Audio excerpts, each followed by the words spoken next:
I want to kind of bring it back to that attachment idea, which is that our relationships can both be sources of great blessing and terrible pain, terrible wounding, right?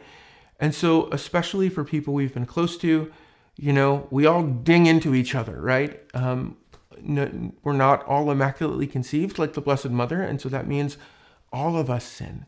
And those sins against each other within a relationship are, in attachment language, called ruptures of the relationship.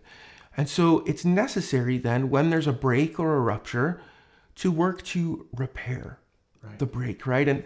And I always like to tell people, like, it's sort of similar to when you break a bone. If you make a really good repair of the rupture, just like when you break a bone, the bone actually grows back stronger, and so will your relationship.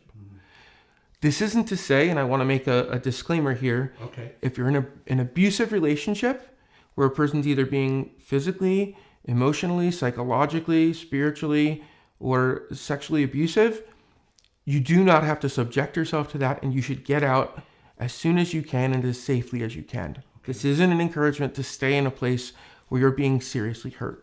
I'm talking about the pretty much every day of relationships. Let me add something there. So I think this is the second time we're making reference to a broken bone. We did that at a former podcast as well. And that I've been thinking about that, as you shared that example. And just to say, with this topic of the pain, I would call the pain of loneliness, certainly any sort of pain from a spiritual perspective could be a great motivator.